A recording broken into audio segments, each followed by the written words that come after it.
From South Carolina Public Radio, this is the South Carolina Lede.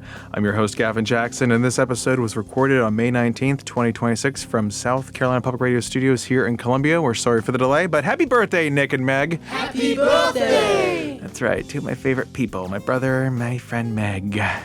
On this episode of The Lede, we continue our focus on the congressional redistricting debate in the special session called by the governor. As of our taping early Tuesday afternoon, the House is poised to give key second reading to the map this evening after a rules change was passed largely along party lines Monday evening. We have more on that in a moment, and we also pick up where we left off from last Friday, too, so we're going to catch you up there. We also have analysis from Winthrop University political science professor Dr. Scott Huffmon, breaking it down for you what it all means. We don't have a wind down, but that doesn't mean you can't call us today, 803-563-7169, and tell us what you think it all means. We would love to hear from you about big and small things, whether it's life, politics, or love. 803-563-7169. All right, hey, Fruit, we do have a Gen Z intern available to answer all of your questions as well.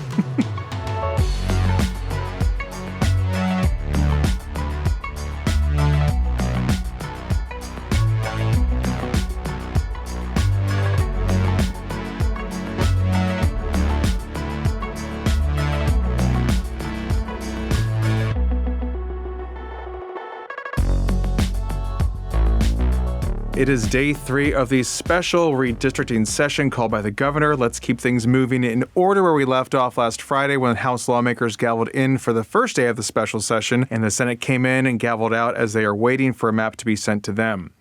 The House was in for 4 hours Friday, and several Democrats spoke at length, including Bamberg Democratic Representative Justin Bamberg, who is one of the Democrats closest to the redistricting process. Bamberg served on the 2021 House Ad Hoc Redistricting Committee and is on the House Constitutional Laws Subcommittee, which held the 2 quick, hastily called public hearings on the map.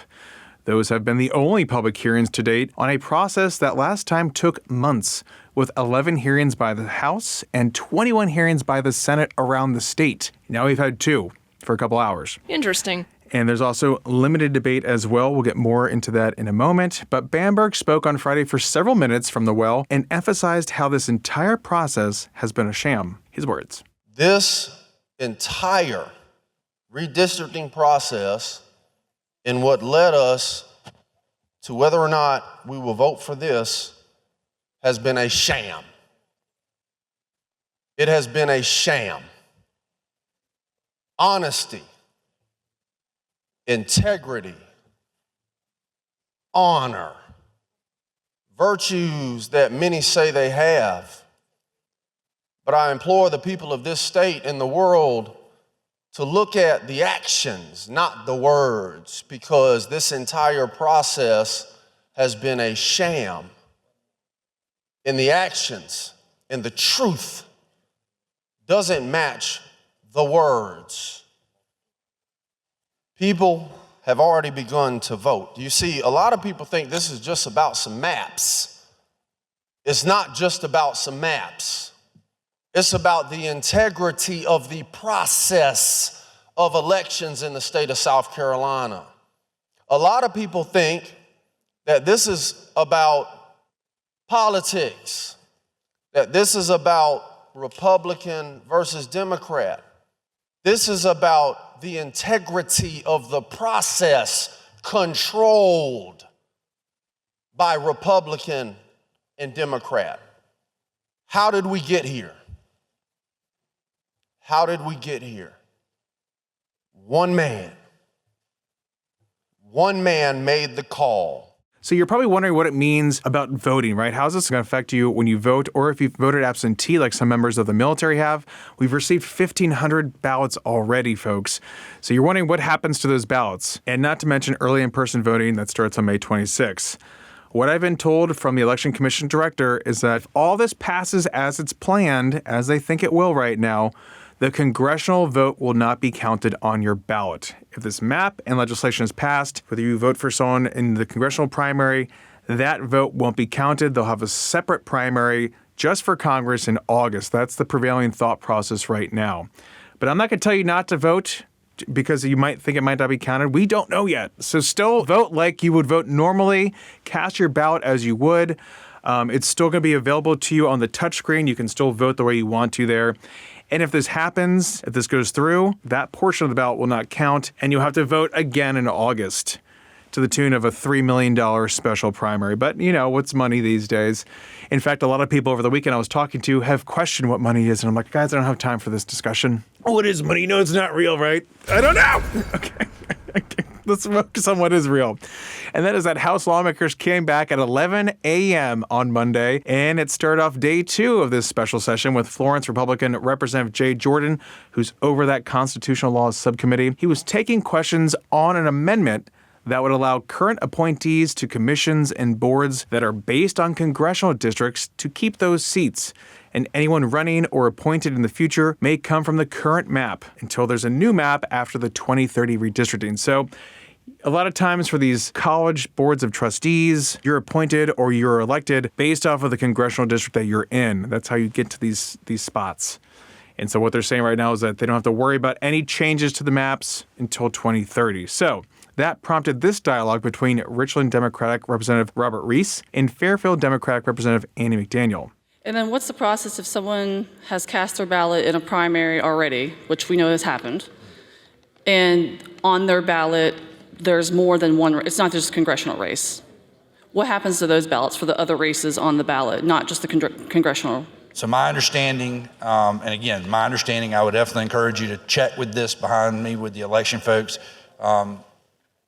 The votes as to the congressional lines would not be counted. I want to double check. Yes, the other races selected or voted in on that would be counted. Again, we're just simply saying in this process, the vote, and again, this goes back to your question of why you wouldn't have an illegality of someone voting twice, because the vote only for that congressional race would be the one that wouldn't count. So they have to go back and vote, so they would not have to go back and vote again for the other race that they voted for? Correct, that's correct. How are they going to be notified of that? That's very confusing. Well, again, as I said, pretty public method in which we're conducting this discussion. Parts of the legislation encourage notice and other things, as well as I think there's been a lot of good ideas that have been discussed during the course of this discussion, different ways that the word can get out. And so I think there are multiple ways that's going to occur. The House continued to take up about 9 amendments over the course of its 9.5 hours in session on Monday. One such amendment was a new map proposed by Richland County Republican Nathan Ballantyne. Yes, a House Republican spoke against this process. He's one of several who are against the process underway and is notably not facing a primary challenger. They've told me what we've heard here today, how Louisiana versus Calais does not apply because our maps are, again, remember this, constitutional and legal. But there's a narrative that's being pushed that South Carolina has got to have 7 Republicans and no Democrats representing us in Washington. Do we? Do we need 7 Republicans and no Democrats? Have we been missing out on funding? Have we been missing out on projects because we're 6-1? I'd argue we've actually probably benefited by at least having 1 Democrat because, newsflash, not long ago, a Democrat was president. We've had Democrat presidents, and we probably will have Democrat presidents in the future, Republicans and Democrats. So I ask you, is a 7-0 count better for our state? That's what you need to be asking yourself. Now, if this was a normal time to do redistricting, if this was done as we've done it historically every 10 years, I could support us working together, us, inside this chamber. We'd move lines, we'd split some counties, we'd do some things like this that makes you scratch your head and you've got to go fight for your constituents. I get that. But we would be doing that, not an individual from Queens, New York, Mr. Moore. We would also put those maps together to benefit our communities of interest in our state.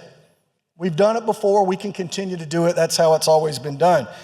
Guys, we'd consider things like equal protection, Voting Rights Act, communities of interest, compactness, all the things you're supposed to consider. And let's not fool ourselves. We'd consider politics. Let's not hide behind that. We would always consider politics. That's sadly what we do. But we would consider fairness. we'd consider respect for one another, and we'd also consider all the voters of our state. Now, it's my belief, I don't think that's been done in this proposed map. And I say that because, like you, I'm one of the 170 members of the General Assembly I don't think we were consulted with.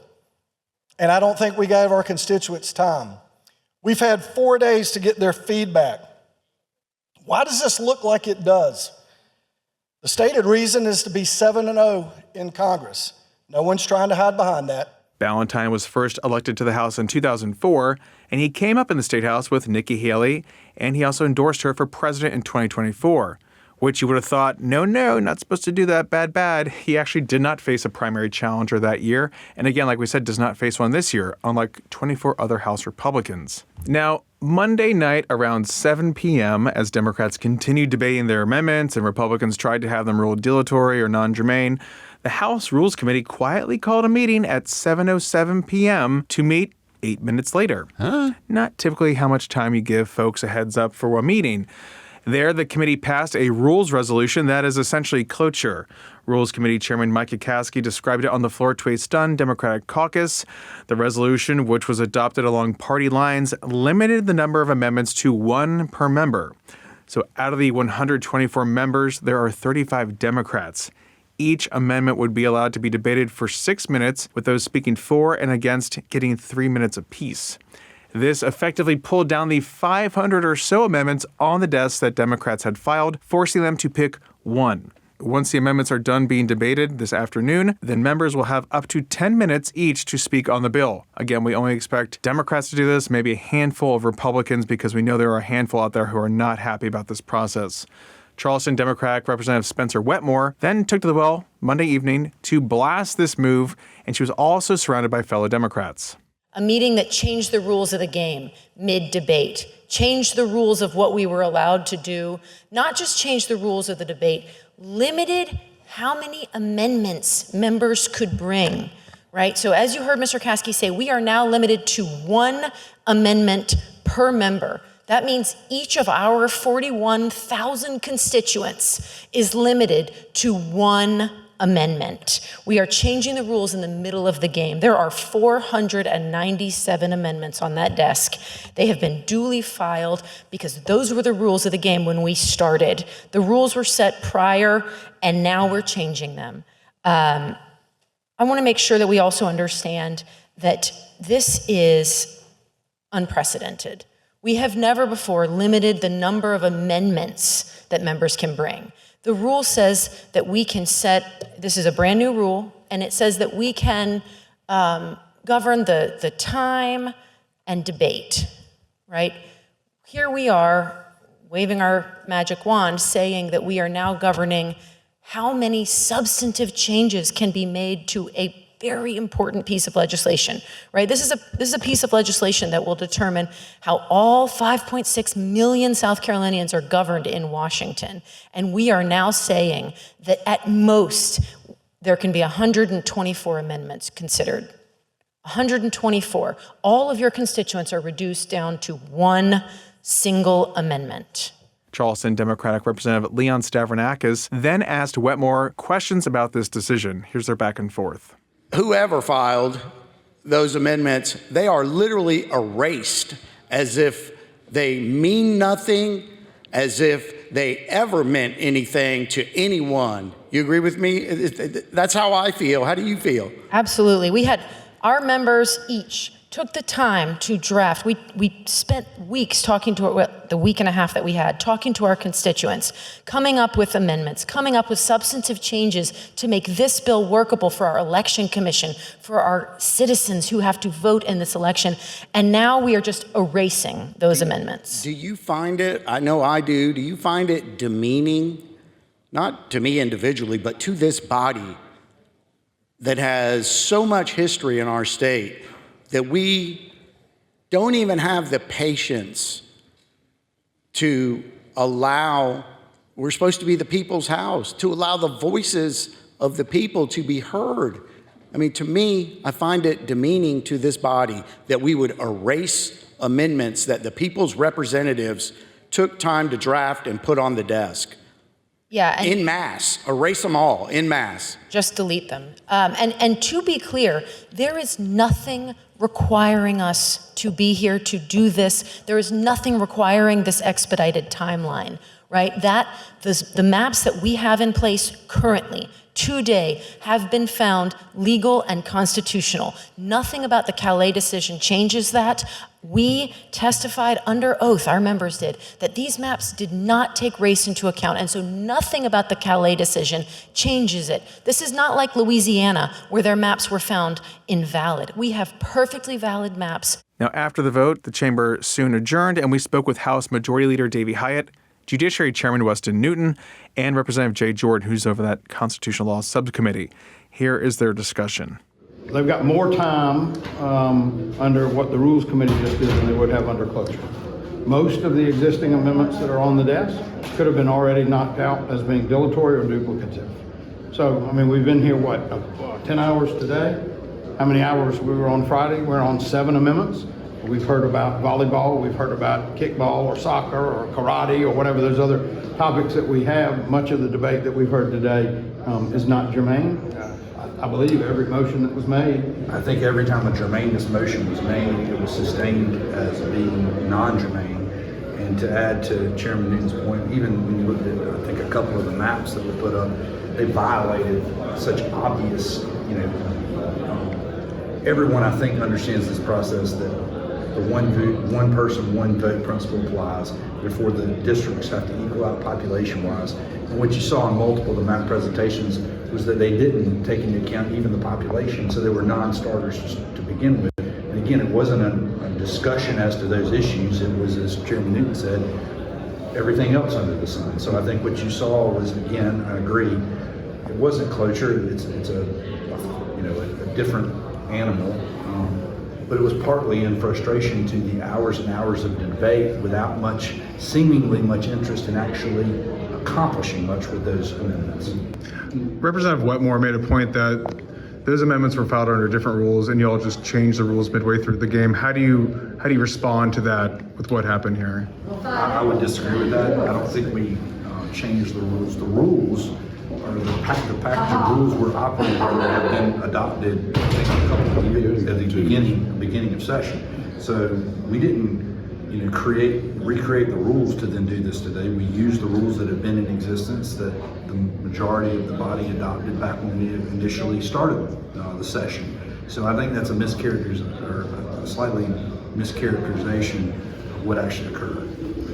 I guess she's maybe referring more to what y'all did during the Rules Committee that was quickly called without really much notice. I mean, why not make that more publicly available to people too? Again, it was an option available under the rules package that was passed 2 years ago. I think they followed the letter of the law by way of the rules.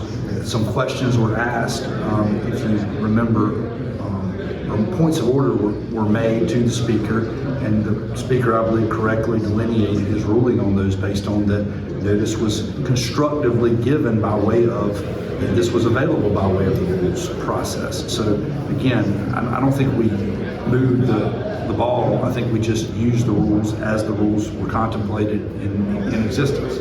That was Representative Jay Jordan, who's again over con law, and there with Judiciary Chairman Newton. So at the start of day 3 of the special session, Democratic leader Representative Todd Rutherford called the process cheating as he stood with other Democrats in the State House lobby for a press conference. Cheating in the middle of the game is not winning. It's simply cheating. And that's all they've done today. They're now giving us 3 minutes to talk about each amendment, and so we don't have long, but we did want to tell the world that what they're doing is stealing an election. What they're doing is robbing people of South Carolina their right to vote for the candidate of their choice. The elections have started, ballots have come in, and now they claim that they can violate equal protection and due process and take some votes, but not take others. This is not South Carolina. This is not the United States of America. This leads to lawsuits. This leads to stopped elections, and so it should. And that's where we are right now. This map, which again gives Republicans a supposed edge by picking up the sole Democratic district in the state, the 6th, held by Jim Clyburn. This map is expected to pass this evening, and then we're told that the Senate Judiciary Committee will hold a hearing Wednesday before debate begins Thursday in the Senate. And again, we expect this to pass in the House primarily along party lines. We do expect some Republicans to vote against it. Again, not any of the 24 that are facing primary challengers again on the June 9th primary, which is not affected by this map redrawing. Only the congressional districts are affected by this.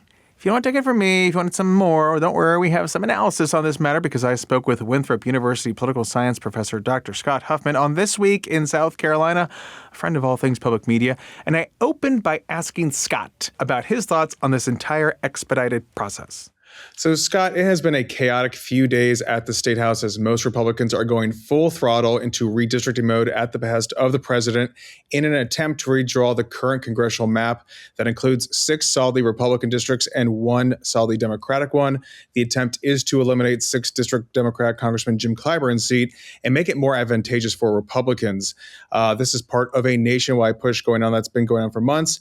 What have you observed in all of this? Well, as we saw when the Senate weighed in and didn't want to have a special session, there are strategic reasons to not do this, and there are practical reasons as well. Majority Leader Massey pointed out, look, we could end up with 5-2 instead of 7-0. Now, that's not likely to happen. That would be called a dummy mander. And a dummy mander is when you redraw a district line for your party and it ends up helping the other party. At least one district in Texas is going to end up a dummy mander, maybe a couple of more.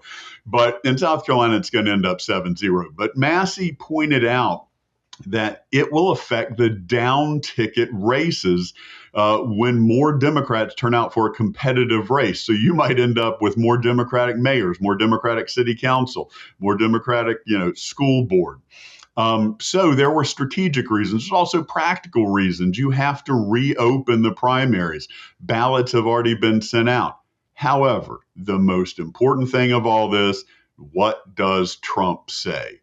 The legislators really don't answer to the general public.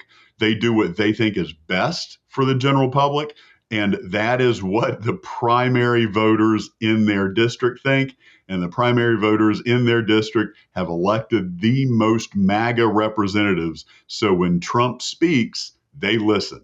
And Scott, to that effect, you're talking about Senate Majority Leader Shane Massey, who's a Republican from Edgefield, and he said he doesn't think the proposed map would actually help Republicans and make that sweep. You're saying it should be 7-0. Do you think it might actually just stay 6-1 at that point? There is always the possibility it depends on turnout. When a map is drawn, it's always better drawn by the people back home who can get incredibly fine grain. Now, obviously, the national map, they're going to be able to use the GIS as well.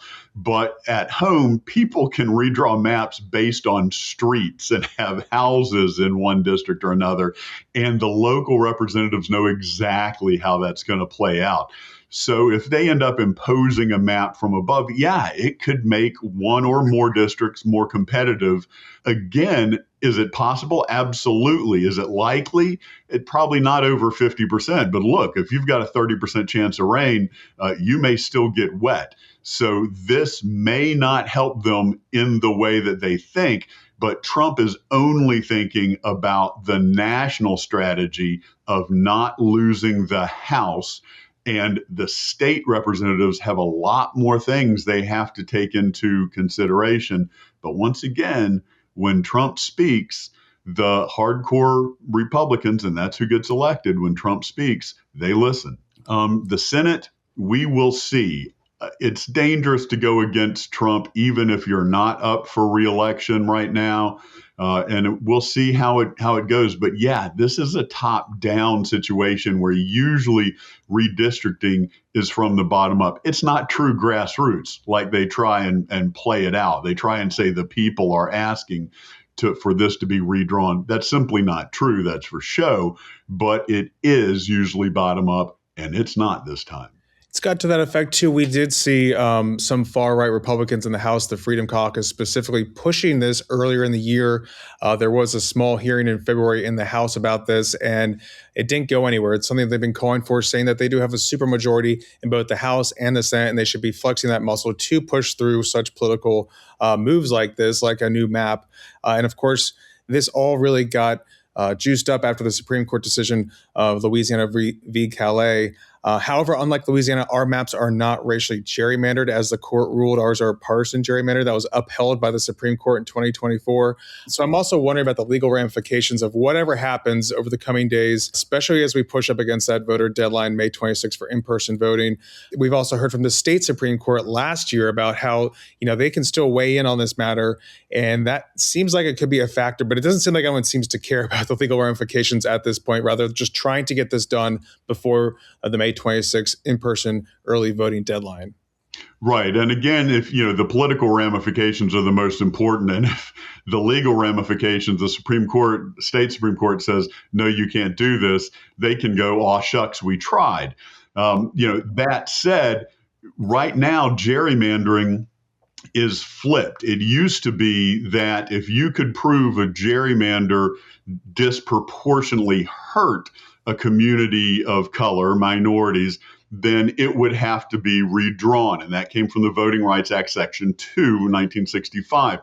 However, this has flipped the script. With the Louisiana case, you now have to prove intent to discriminate by race. And that's nearly impossible, because you're not going to have somebody on the record saying, hey, we want to deliberately prevent this minority from voting. Because African Americans vote 90% Democratic, it's always going to disproportionately affect African Americans. But as you pointed out, in South Carolina, the Alexander case showed that ours was a fully political gerrymander, completely legal. Would it be legal to slice it up? Look at what happened in Tennessee. Memphis has been sliced up into multiple districts. So it's not beyond the pale. It would be legal. And Republicans, including gubernatorial candidate Ralph Norman, was calling for this a long time ago, saying, we're a Republican dominant state. We ought to act like it and take over every single seat. So the Republican Party, again, based on polarization, the idea that the other side, the Democrats, will never govern ethically.